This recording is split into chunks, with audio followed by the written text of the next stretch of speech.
I had just finished reeling in a trout for dinner when I saw it flapping on my cabin door like a bad joke on bright red paper.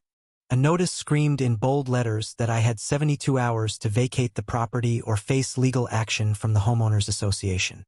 The kicker? I wasn't part of any HOA. My name had been carved into this land generations before they even thought about paving the parking lot where they now held pancake breakfasts. I laughed not because it was funny, but because it was the kind of absurd that makes you wonder if someone slipped nonsense into your morning coffee. Surely it had to be a mistake. A clerical hiccup. Maybe someone thought I was squatting. Then I saw the signature at the bottom, Meredith Baxter, HOA President. And I knew immediately it wasn't a mistake. This was a declaration of war. The irony didn't sneak up on me gently. I built this cabin with my late husband, back when the lake didn't even have a name. The water used to kiss the bottom step of our porch during spring melt. We raised kids here, buried our old shepherd under the birch tree out front, and watched as the world beyond grew louder while this place stayed still. And now, some overzealous woman with an embroidered name tag thought she could evict me with a cheap printer and bylaws that didn't apply to me. I folded the notice, tucked it into my coat, and walked to the lake. It was calm that morning, the kind of still that made you feel like time had paused for a breath. A pair of ducks drifted by, indifferent to the storm brewing on dry land. That's when I remembered Grandpa Earl's words. Land only matters when other people realize they want it. At the time, I thought he was talking about developers or mineral rights. I didn't expect it to mean HOA board members with attitudes and clipboards. I drove into town, past the gaudy signs welcoming people to the Sweetwater Glen subdivision of development that had popped up 10 years ago like weeds in a flower bed. They'd built model homes, a tennis court, and a clubhouse all right next to the lake within spitting distance of my property. No one asked me if I was okay with that. They just assumed I was part of the landscape. At the time, I didn't mind. They kept their noise to weekends and left my dock alone. Until now. Finding Meredith wasn't hard. She was the one in yoga pants, yelling into her phone while pointing at a clipboard.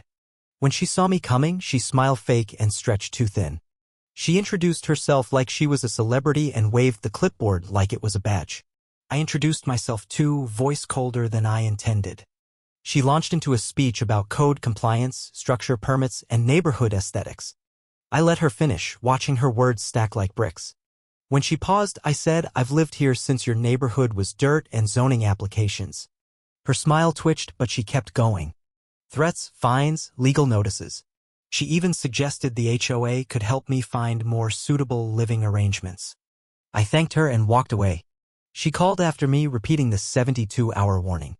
Back at the cabin, I pulled out the old trunk my husband and I had stored in the crawl space. Inside were tax records, deeds, maps, and a coffee-stained envelope.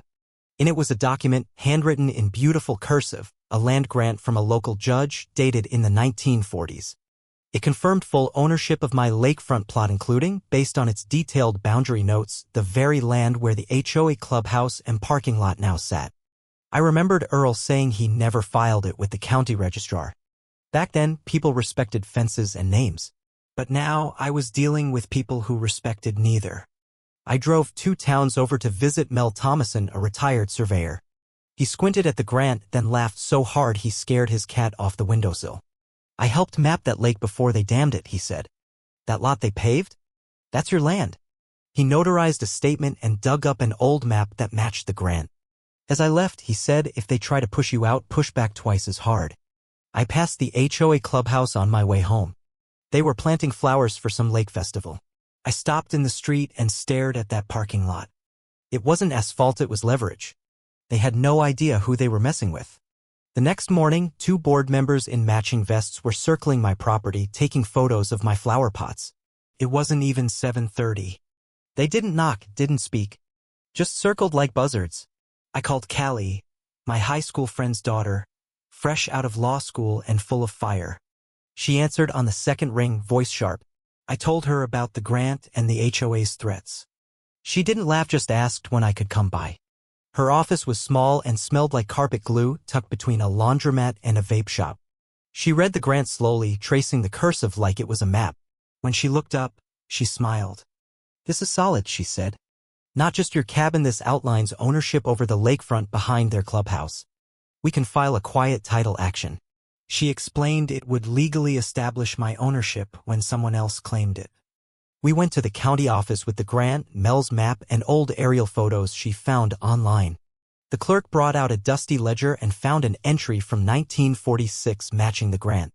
There was no digital record. My grandfather had filed it before the switch to electronic documentation. If no title's been filed since, it's still yours, he said. That evening, back at the cabin, another notice was pinned to my door. This one was yellow thicker. Claimed I'd violated HOA Covenant 4B. Unapproved structures. Fines would begin at $500 per day. No signature this time, just a stamp. HOA Enforcement Division. I laughed out loud. Callie drafted a cease and desist letter. She filed it with the county first thing the next morning. Then came the signs. Bright red. No trespassing HOA property. I asked a board member named Dean who put them up. He muttered something about Meredith protecting community assets. Those assets are on land I own, I told him. That night, I found an old key taped inside my tackle box. Grandpa had once joked about a backup valve for the old lake dam. I hiked to the overgrown service hatch and slid the key into the lock. Turned. Inside was a rusted crank system labeled in fading tags from the 60s. I didn't touch it. Not yet, but I smiled. Meredith had no idea what real control looked like. A crew showed up at dawn to fence in my driveway. Signs said, private HOA property. No access without permit. I stopped the mid-dig. Meredith arrived in her white SUV, smiled too wide, and claimed they were avoiding further disputes.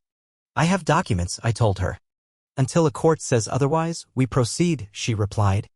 That might be your last mistake, I said. Callie was already prepping the quiet title action.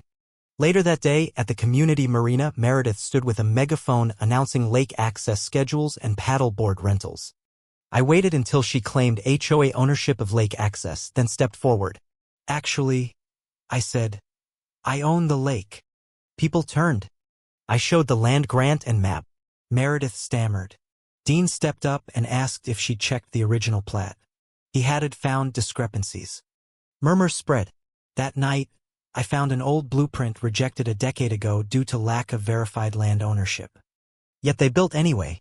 Doug, another board member, came by later with financial records proof that Meredith funneled HOA money into her own companies. Callie nearly jumped out of her chair. The court hearing came. Callie presented everything. The grant, maps, affidavits, financial records. Meredith's attorney called me the claimant. Callie objected. The judge sustained it. Doug testified that Meredith ignored warnings and manipulated records. The ruling, the land was mine.